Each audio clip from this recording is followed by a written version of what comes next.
into the plans potentially here in a minute.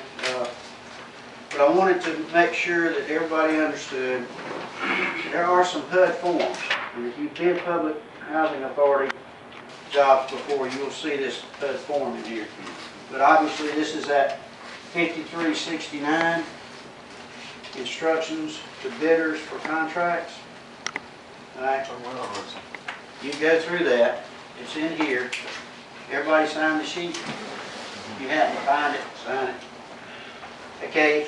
This tells you what you got to have up here from a HUD standpoint in this instructions to bidders. If you flip on over, you'll find what they call it's a representations and certifications and other statements of bidders. That requires some filling out, and you got to put that when you bid. Okay, so don't forget that it requires some filling out. It is simple. Some of it won't pertain to you, but you need to put that when you bid because that has to come. And now there's a statement in here. You'll see it on there concerning.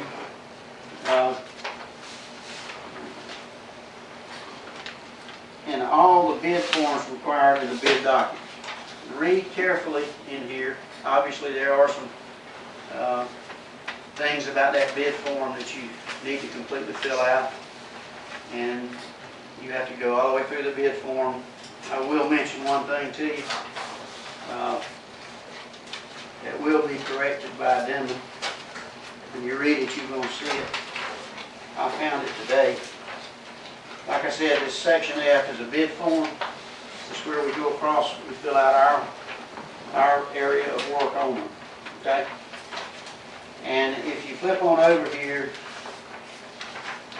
you'll notice it says it gives you a blank area to put in there how many days it's going to take you. That's hypothetically. In other words, if they got a building ready for you and it was going to take 5 days to put that roof on that building, then you add that up and you figure out what it take to do the whole thing, and you condense it into one series of days. The GC, when he's preparing a schedule, he'll break that up and divide your time up into those slots. He needs to break it down to. You'll get the schedule back. Your contract will reflect that schedule. And might as well mention it right now. There is liquidated damages on the GCs. Okay? There is no liquidated damages on the component contractors. They have a timeline, and I won't mention the number of days until I see it in here, but there's a cutoff point where if you get so many days behind, you get fired. That's it. And you're not going to be paid in advance for your work. So if you get so many days behind, it's in the documents here, I have to look it up, but you'll get dismissed. You'll get dismissed from this contract. You'll be replaced by another contractor. That'll be up to us to take care of it. And we'll have the authority of the health authority to do that. So that effectively is your penalty for not performing. And we're not going to just, say it's okay, you can finish it. When you say you're going to be there and you sign off on that schedule, you got to be there. If you're not, you're going to get a notice and you'll be fired from the job. So as long as everybody does what they say they'll do, it's not going to cost anybody, extra money for you to throw a bunch of liquidated damages in there because you know you're going to get penalized. If the GC has a component that doesn't meet his schedule, and is not making any attempt to do it, then you got to come to us and say, got a man supposed to have been here yesterday, he's not here. Okay, we need to know it. And you document that because that's justifiable time extension for those liquidated damages. So we're not going to let a component contractor penalize the GCs. Okay? We're going to take action on it. And it's a way to get the job done here and everybody work together. And it's basically all you got to do is do your job, do what you say you do. And there's nothing wrong with asking for that. Okay, I will point out to you is that this project is HUD money is subject to Section 3. We've had training sessions on Section 3. Anybody wants to look up anything, you can look it up on the internet.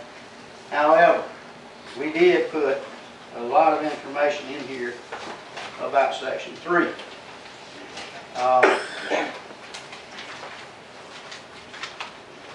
And I'll tell you where it is. It's in